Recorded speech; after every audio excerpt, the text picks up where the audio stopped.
Okay, so next up I want to talk about a little bit about Module 9. We're not going to go in this video through everything in the packet, but just so you kind of see how that works. So Module 8 and Module 9, as we talked about when we did the overview, are very similar. Okay? And the only difference here is whether I have one sample or two samples. So in Module 8, we had one sample. So we had some null hypothesis that dealt with what we thought the population parameter was, and then an alternative hypothesis with a different idea of what it was. Maybe it was greater than 8 or equal to 8. And so that sample was just compared with a certain value, right? Was that, in that population parameter, was compared to a certain value. So is the population mean equal to 8 or is it greater than 8? In Module 9, we're talking about two samples. So instead of comparing the two groups to another value, we're comparing the two groups to each other. Okay. So for example, maybe I have, maybe I'm saying, you know, we want to look at how long it takes for a medication to get rid of your headache. So if I have one sample, I'm saying, well, it's thought that this medication takes 23 minutes to get rid of your headache. So I'm going to look in my null hypothesis and my alternative hypothesis will compare the population mean to 23 minutes. If I have two samples, then maybe I'm saying I'm going to give one group Tylenol and one group ibuprofen, and I'm not looking at which of those is compared to a certain value. I'm looking at how they compare to each other. So is the mean time that it takes for the Tylenol to get rid of your headache greater than the time it takes for ibuprofen? Is it equal? Is it less than? That's what I would be looking at. Okay.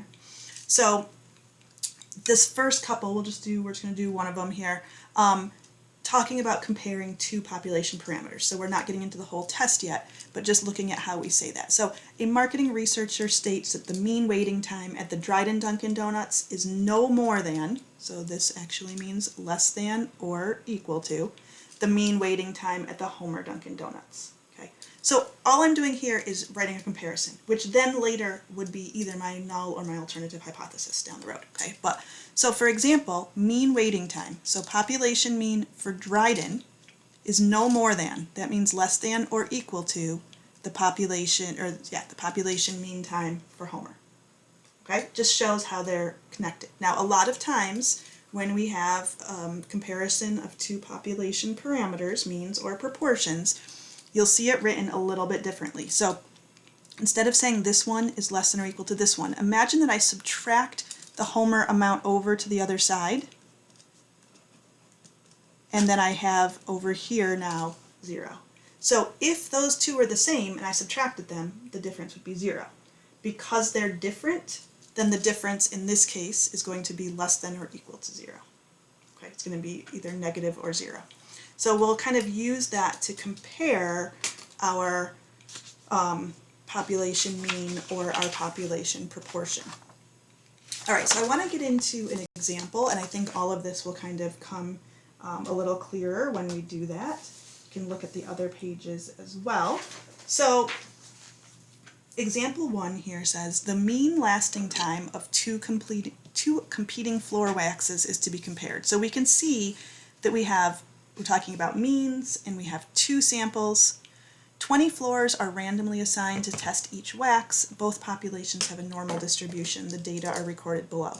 Does the data indicate that wax 1 is more effective than wax 2? Test at a 5% level of significance. So the data is telling us how many months the floor wax lasts. So if it's more effective, that means it's a higher number of months, right? More effective in this case. Now sometimes, you know, if we're looking at race times, we want a smaller time, right? But in this case, the higher number of months is going to be more effective. So I have two means that I'm comparing. And I'm going to call, well, we have wax 1 and wax 2. So let's look at our null hypothesis. So our null hypothesis is going to be, we can write this a couple different ways. You can either say that the floor wax for 1 is equal to floor wax for 2, Or you could say that it's less than or equal to, but equal to is fine. So this would be our null hypothesis, maybe that there's no difference between those two floor waxes. Our alternative hypothesis is that wax 1 is more effective, so the mean number of months would be more effective than for wax 2. So another way we can write both of these, in that other kind of type of way of writing it, is that if I subtract this over, in this case when I subtract those I get 0, there's no difference. In this case when I subtract these I get a positive number because 1 is going to be greater than 2, so when I subtract those I get 0, something greater than 0. So I just subtracted the mean of 2 in both ways. Okay, so now my alpha is 0.05 because it tells me a 5% level of significance. At this point I need to do my hypothesis test. So again, let's go through our little questions.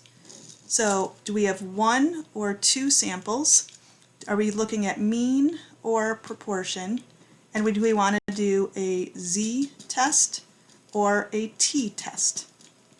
Okay. Well, in this case, we have 2 samples, wax 1 and wax 2.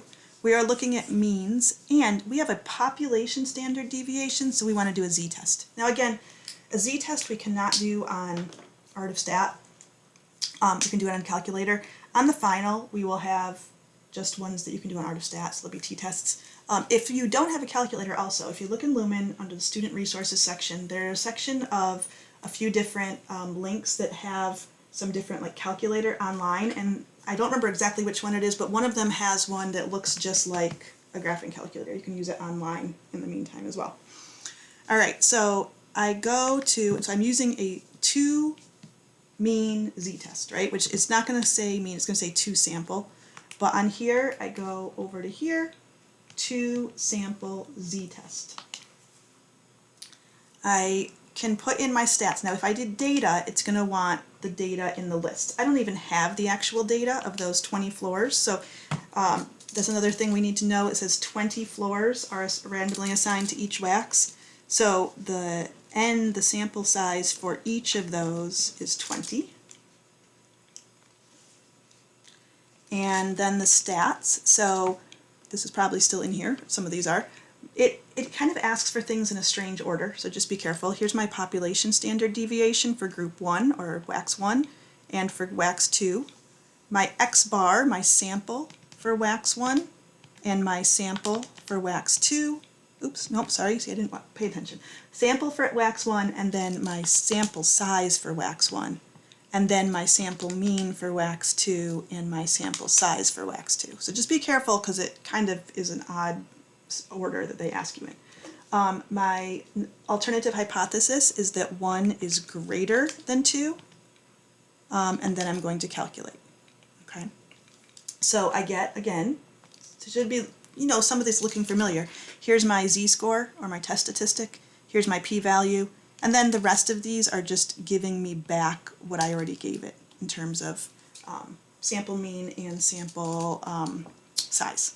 So just to get practice too, you will sometimes be asked for the test statistic, even though we may not be using it with the critical value. So my test statistic is z equals 0.9157, and my p-value is 0.1799, okay, or 180 if you round it to 3 places. So now what do? I compare my p-value with my alpha. So my alpha is up here at a 5% level of significance.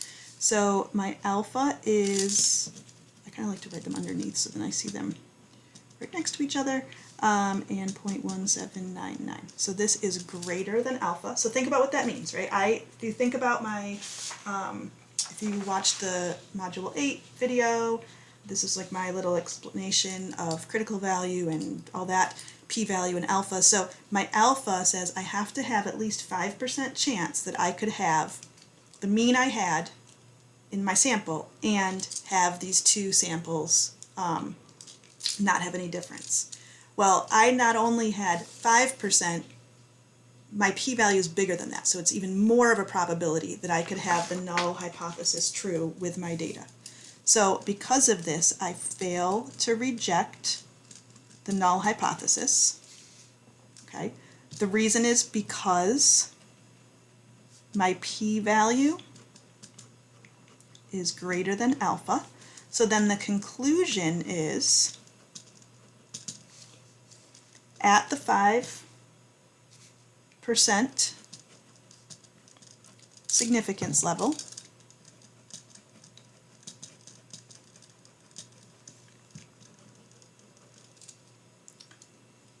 we fail to reject the null hypothesis.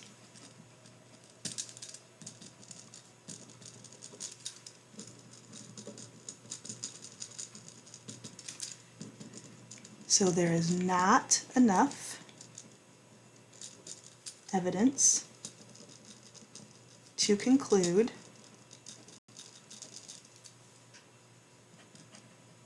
that that WAX 1 is more effective than WAX 2. So if I were looking at this, if I were, the one who created WAX 1, I'm going to move this, so if you still have to copy it, you may want to pause the video for a second. If I'm the one that created WAX 1, I want to say, oh look, mine lasts 1/10 of a month longer than WAX 2.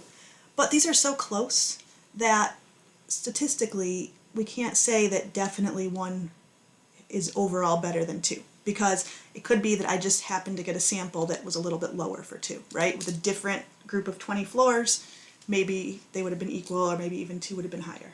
So there's not enough evidence. They're not statistically significant in their difference. All right, so then in example 2, it's very similar, but now we have a sample standard deviation. So in this case, we would be doing 2 samples, means, t-test, because we have a sample standard deviation. Okay.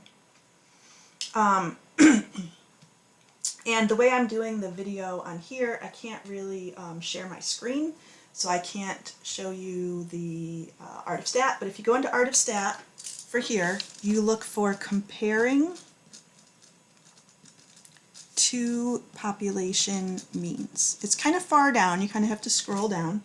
And then in there, there is one, so there'll be some textbook data kind of just included in there as examples. You want to do summary statistics, you'll put in these things. So this is our N, right, sample size. This is the sample mean. This is the sample standard deviation.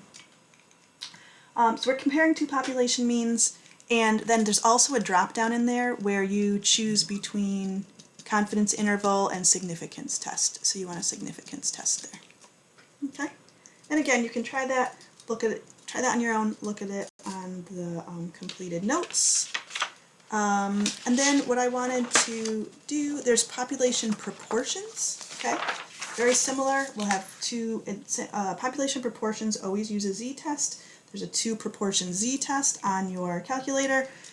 On Art of Stat, it's called comparing 2 population proportions, or comparing 2 proportions. You can do that on Art of Stat, okay? When you're doing it on your calculator, or maybe on Art of Stat, I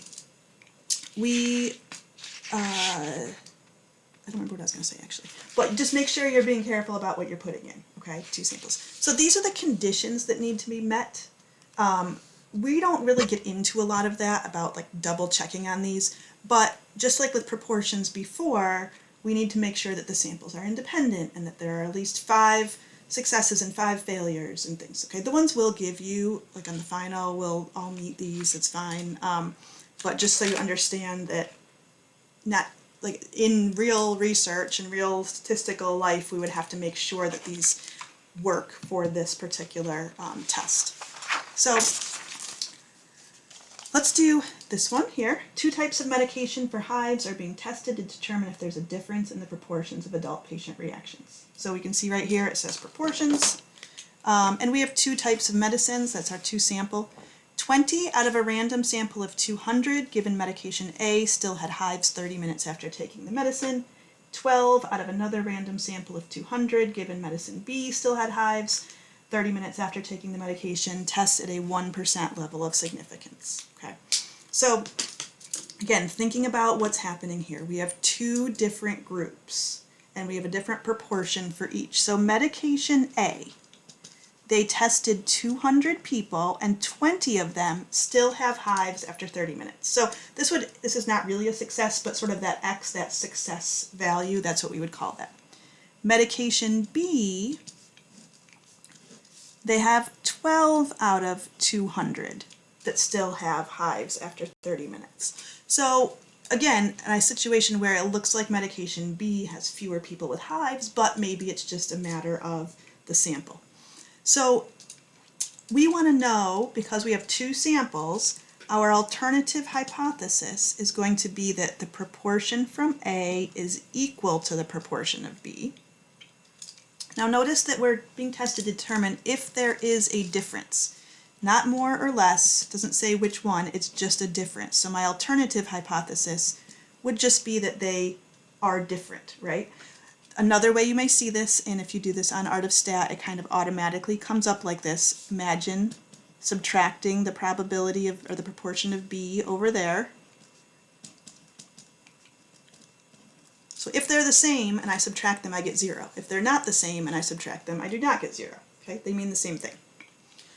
So let's think about what we need here in terms of our test. So again, let's go through those questions. 1 or 2 samples, mean or proportion, z-test or t-test. Okay, well this time I have 2 samples. I have the medication A people and medication B. I'm doing proportions. I always use a z-test with my proportions. So on the calculator, you would go to tests, to proportion z-test. On Art of Stat, you could scroll down to comparing two population proportions. It might say just comparing two proportions. And again, you have to choose the significance test once you're in that screen. So x sub x1, so that I'm going to call A1. So x is the top number, n is the sample size, 2 is for here, 12 and 200, and my alternative hypothesis is that they're not equal. I'm going to calculate.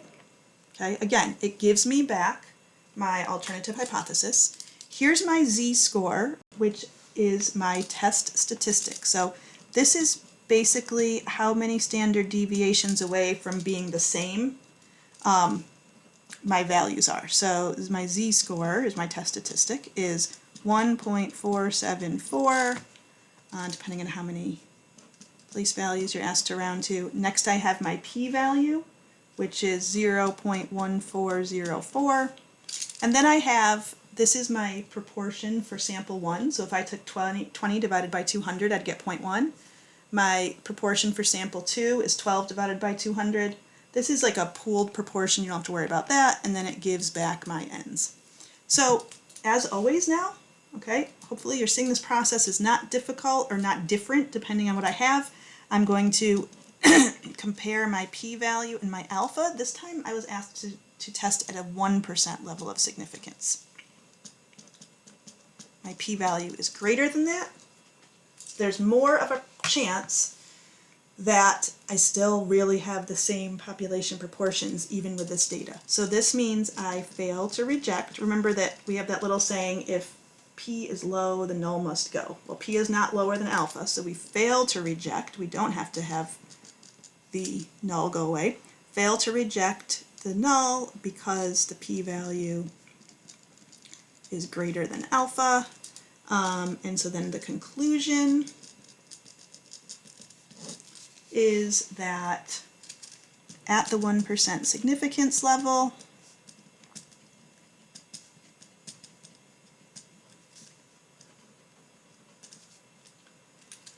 we fail to reject the null hypothesis.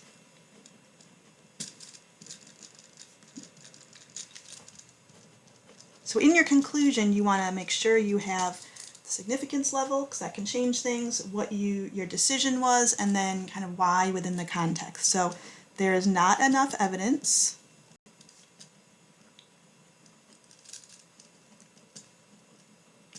to conclude that the proportion of adult patient reactions is different between the two medications. Now, will you have yours, if you do yours on your own, will it be worded exactly like mine? No. Right? But you want to make sure you have the significance level, you have your decision, and you have something about what that means in terms of that context. Okay? Now, if we had rejected, we would say there is enough evidence to conclude that the proportion is different. Right? But there's not enough evidence to conclude that it's different. We're not getting rid of our thought that they could be the same. All right, again, I know I kind of moved that fast, you can always pause the video. We are going to skip over to example 6. And so example 6 is a little bit different. This is called, and you can read about this on the page before that also, this is called having matched or paired samples. Okay, so the difference here is, in the last one, for example, it was 2 different groups of people. One group of people had medication A, the other group had medication B, 2 totally different people. When I have a matched or paired sample, which I have here, it means that the subjects, I'm just going to say people, but obviously it could be other, plants or whatever, it could be anything. But the sample, the subjects are the same, but 2 different things are happening to them. So in this case, they are given, they give a pain score, then they have some hypnotism done to them, and then they give a pain score after to see if there was a difference from before to after. Maybe it could be something like you see how many push-ups you can do in January, and then you go to a bunch of workout classes all year, and then you see how many push-ups you can do in October. Okay, there's 2 things happening, but the subject is still you. So what you do in October for the push-ups, let's say, could be based on what happened in the workout class. It also has something to do with what you could do to begin with, right? So if I can do 1 push-up to begin with and I end up doing 10, I want to acknowledge where I was starting versus someone who could do 30 to begin with and now can do 40, right? So what I could do at the end has a couple of different things that are changing it, one of which is where I started. So we can't treat, like in this example with the pain, we can't treat these before pain scores as completely independent from the after pain scores. And our goal is to see, did the hypnotism do something, but we also have to understand that that subject A is still the same person before and after. So what we do here is we focus on the difference between the 2 scores in a matched or paired sample, and it's going to become a 1-sample test. So let's take a look at this here, where it says a study is conducted to investigate the effectiveness of hypnotism in reducing pain. Results for randomly selected subjects are shown in the table below. A lower score indicates less pain. The before is matched to the after, and the differences are calculated. The differences have a normal distribution. Are the sensory measurements on average lower after hypnotism? Test on a 5% significance level. Okay, so are the sensory measurements lower after hypnotism? Meaning this would mean that the after scores are smaller than the before scores. Okay, in this case, remember, a lower score means less pain. Okay, so what we're going to do first is we're going to find these differences, and to find the difference, I'm going to do after minus before. So in this case here, I'm going to do 6.8 minus 6.6, and I get 0.2. So I'm going to take the after minus the before for each of those examples. Okay, and I'm just going to fill them in. If you want to pause the video and figure them out, or at least make sure that you understand where I'm getting these numbers, please do so.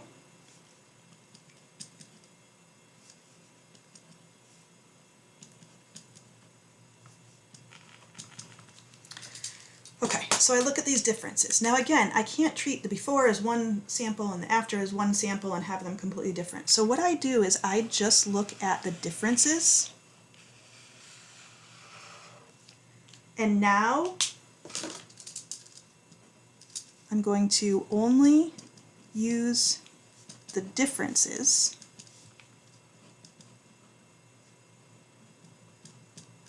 So this becomes a one sample test. This is the only data I am going to use. Okay. Now we kind of have to think about this sometimes. So we're trying to decide if the after is smaller than before. So if the after is smaller than the before, this would give me a negative difference, right? If after is smaller and I'm doing after minus before, that would give me a negative difference. So what I'm trying to find here is if the difference is less than 0, right? That's what I'm kind of looking at. That's going to be my alternative hypothesis. So my null hypothesis then is going to be that I could always use equals. I could just say that the mean of the differences equals 0, or I could say that the mean of the differences is greater than or equal to 0. It really doesn't make a difference as much for our purposes. Oops. And I want my alternative to be that the difference is less than 0. That's what I'm looking to find. Are the numbers lower after hypnotism? That would give me a negative score here. Now, if someone had calculated the difference the opposite way, subtracted the opposite way, then these would have been switched, right? So you can kind of think that through if you need to. My alpha is 0.05. So now, again, when I think about my questions, 1 or 2 samples, mean or proportion, z-test or t-test, well, I have one sample now. I'm just using the differences. I'm using means. Z-test or t-test is dependent on my mean, my sample mean, and whether I have a sample standard deviation or a population standard deviation. Okay, I only have sample data here, so I'm going to have a sample standard deviation, which I need to find. So we need to find the sample mean of the differences and the sample standard deviation of the differences. So you can plug those into any of your technology to find those, right? You can find those if you put those in a list and then you go to stat and calculate in one variable statistics, it will give you the sample standard deviation. You can do that on Art of Stat under quantitative data toward the top. So when I do that, my mean is going to be negative 3.13 and my sample standard deviation is 2.91. Okay, I can use a inference on Art of Stat. It's called inference for a mean.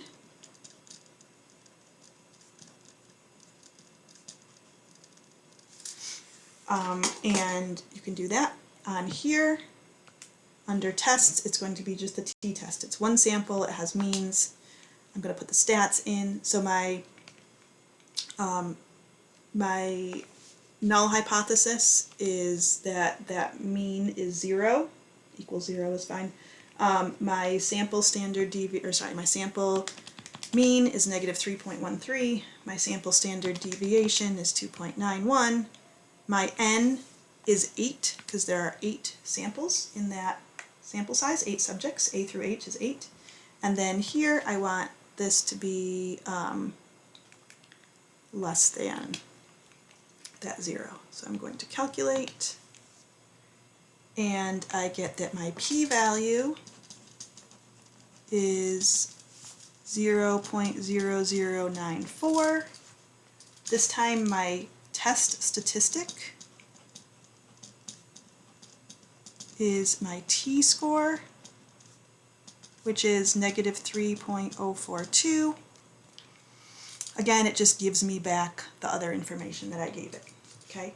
Again, test statistic, we don't use that unless we also find the critical value, but it does give us an idea. I mean, says this is our sample data showed a value that was more than 3 standard deviations below the mean being 0. So we can see that that goes along with having a very small p-value. It's very far away. So I compare my p-value and my alpha. So 0.0094, my alpha is 0.05. my p-value this time is less than alpha. So my decision then is that we reject the null hypothesis this time because my p-value is less than alpha. And I'll write my conclusion over here. So conclusion, at the 5% significance level,